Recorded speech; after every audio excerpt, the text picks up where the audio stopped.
엄마 아빠 사랑해요.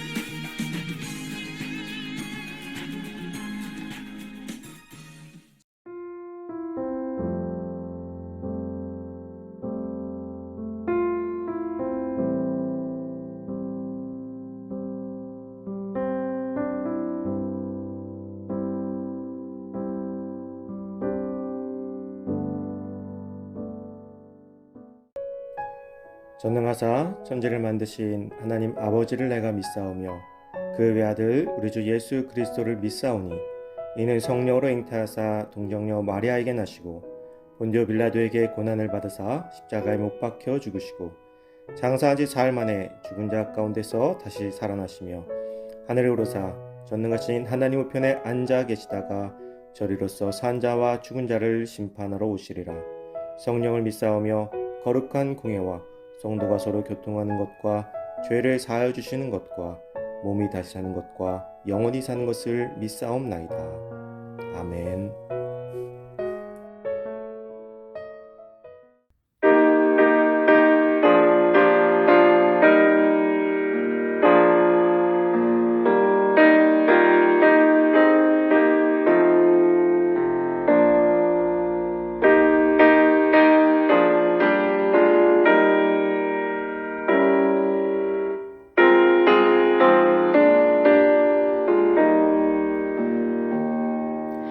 주님께 귀한 것들아 젊을 때 힘다하라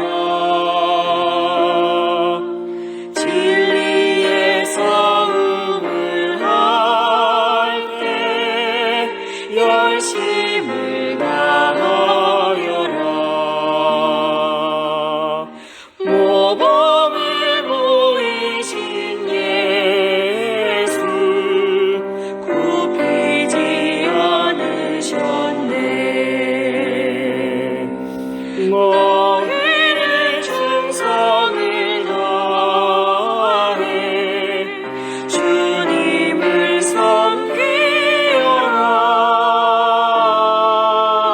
섬기어라 주님께 귀한 것들여 젊을 때 힘다하라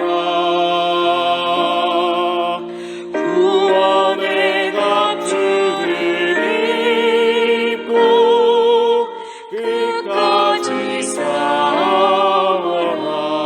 싸워라 주님께 귀한 것들여 내 몸과 내 마음도 주위의 모든 것과 힘다해 섬기어라 독생자 보내신 성부 은혜를 베푸시니 너희는 정성을 다해 주님을 섬기어라 주님께 귀한 것들여 젊을 때 힘다하라 구원의 갑주를 입고 끝까지 싸워라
오늘 하나님께서 우리에게 준 말씀은 고린도전서 9장 1절에서 14절 말씀입니다.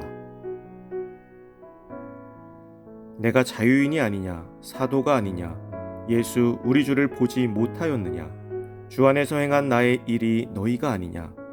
다른 사람들에게는 내가 사도가 아닐지라도 너희에게는 사도이니 나의 사도됨을 주 안에서 인친 것이 너희라. 나를 비판하는 자들에게 변명할 것이 이것이니 우리가 먹고 마실 권리가 없겠느냐. 우리가 다른 사도들과 주의 형제들과 게바와 같이 믿음에 자매된 아내를 데리고 다닐 권리가 없겠느냐. 어찌 나와 바나바만 일하지 아니할 권리가 없겠느냐. 누가 자기 비용으로 군 복무를 하겠느냐. 누가 포도를 심고 그 열매를 먹지 않겠느냐. 누가 양떼를 기르고 그 양떼의 젖을 먹지 않겠느냐. 내가 사람의 예대로 이것을 말하느냐. 율법도 이것을 말하지 아니하느냐. 모세의 율법에 곡식을 밟아 떠는 소에게 망을 씌우지 말라 기록하였으니 하나님께서 어찌 소들을 위하여 염려하심이냐. 오로지 우리를 위하여 말씀하심이 아니냐. 과연 우리를 위하여 기록된 것이니 밭 가는 자는 소망을 가지고 갈며 곡식 떠는 자는 함께 얻을 소망을 가지고 떠는 것이라. 우리가 너희에게 신령한 것을 뿌렸은즉 너희의 육적인 것을 거두기로 과다하겠느냐. 다른 이들로 너희에게 이런 권리를 가졌거든 하물며 우리일까 보냐. 그러나 우리가 이 권리를 쓰지 아니하고 범사에 참는 것은 그리스도의 복음에 아무 장애가 없게 하려 함이로다. 성전의 일을 하는 이들은 성전에서 나는 것을 먹으며 제단에서 섬기는 이들은 제단과 함께 나누는 것을 너희가 알지 못하느냐. 이와 같이 주께서도 복음 전하는 자들이 복음으로 말미암아 살리라 명하셨느니라. 아멘. 가장 귀한 것이라는 제목으로 오늘 말씀 나누도록 하겠습니다. 사도 바울은 율법으로부터 자유한 사람이었습니다. 그만큼 어떠한 상황 속에서도 확실한 믿음을 가지고 있었던 사람인 것이죠. 그는 다메섹 도상에서 부활하신 예수님을 만났고 그리스도로부터 사도권을 직접 부여받은 이방인의 사도였습니다. 뿐만 아니라 고린도 교회 성도들에게 그는 교회를 세운 영적인 아버지였습니다. 그런 그가 복음으로 인한 자유를 방종으로 사용하고 있는 고린도 교회 성도들에게 진정한 자유에 대해서 오늘 본문을 통해서 이야기를 하고 있습니다. 사도 바울은 복음으로 인한 자유를 이야기하지만 복음에 포로된 자였습니다. 그는 자신의 자유를 온전히 주님께 그리고 복음에 맡겼습니다. 사도가 된 바울은 이전의 권리를 포기하였습니다. 어떤 이들은 사도 바울의 사도성을 의심하는 자들도 있었지만 그는 그리스도로부터 부름받은 이방인의 사도이며 대전도자였습니다. 무엇보다 사도 바울을 통해서 고린도의 복음이 전해졌고 고린도 교회가 세워졌으며 성도들이 생겼다는 것만으로도 그가 사도라는 것을 부정할 수 없을 것입니다. 따라서 사도 바울은 사도요 복음 전도자이기에 성도들로부터 생계를 부여받을 권리가 있었습니다. 일하는 사람이 그 대가를 받는 것이 당연하듯이 사도 바울은 그 수고의 대가를 얻을 자격이 있는 사람이었습니다. 그러나 바울은 스스로 이런 권리를 포기하고 자비량으로 활동하였습니다. 그리고 그는 결혼까지 포기하였습니다. 복음에 사로잡혀 복음 가운데에서 자유함을 얻은 바울이지만 이 자유를 스스로 저버리고 복음을 위해서 자신의 생계까지 스스로 책임지는 복음의 노예를 자처한 것입니다. 그는 이런 상황 속에서 범사에 참았다고 고백합니다. 그는 수많은 고통도 감수해야만 했습니다. 수없이 투옥되었고 죽을 뻔하였습니다. 바울만큼 주님을 위해 자신의 생을 포기하며 끝까지 인내의 삶을 산 자도 아마 드물 것입니다. 저도 사도 바울이라는 이름 앞에서는 감히 비교조차 할 수 없는 그의 삶에 겸손해질 수밖에 없습니다. 바울은 인내와 믿음 가운데서 나온 성도들에게 감히 자신을 본받아 환난 중에 즐거워하고 고난 가운데에서 인내하도록 담대하게 가르쳤습니다. 그는 목숨을 걸고 얻은 복음의 자유를 방종함으로 나태하게 버리지 않기를 소망했습니다. 우리가 사는 시대는 이전의 시대들보다 참으로 편리한 것들이 많은 시대를 살고 있죠. 그만큼 간편해지고 간소화되는 시대에 살고 있습니다.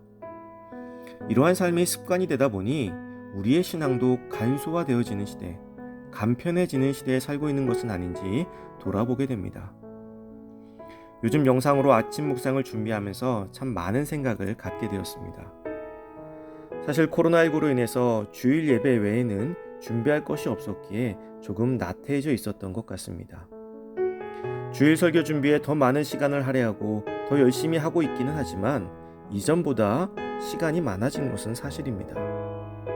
그럼에도 불구하고 매일 말씀을 녹음하고 올리는 것을 처음 시작했을 때 내가 왜 이것을 시작했을까 후회를 했습니다.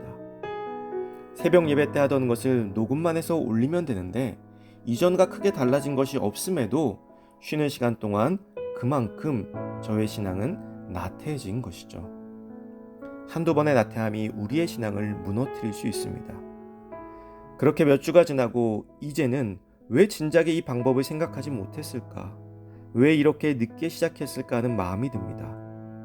출퇴근으로 바쁜 삶으로 인해서 말씀에 갈증이 있음에도 불구하고 해결할 방법을 찾지 못했던 우리 성도님들을 위해 좀 더 빨리 했으면 얼마나 좋았을까 후회도 하게 됩니다.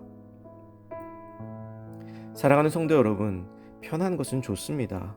그러나 편한 것과 나태한 것은 구분할 수 있어야 됩니다.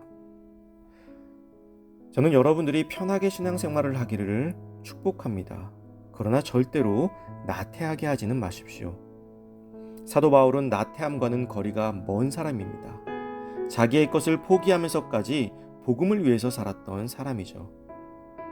오늘날 우리의 신앙 자세는 어떠합니까?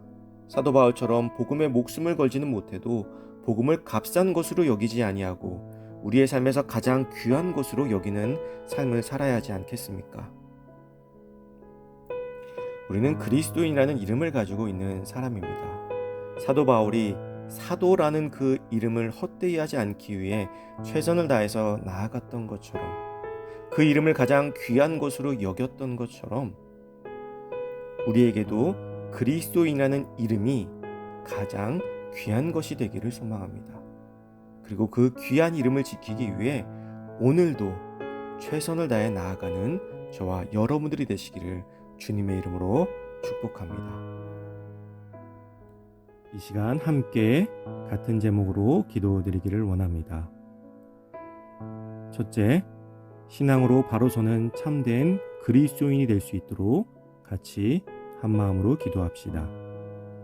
둘째, 코로나19의 종교를 위해서 기도합시다. 의료진, 정부 관계자들의 정신 건강과 육체적인 체력을 위해서, 또 환자들과 가족들을 위해서, 또 온 세계를 위해서, 또한 이 코로나19 사태로 많은 어려움을 겪고 있는 우리 주변의 이웃들을 위해서 기도해 주시기 바랍니다. 또 세 번째로 교회를 위해 여러분들의 기도 제목을 놓고 기도해 주시기 바랍니다. 기도하겠습니다.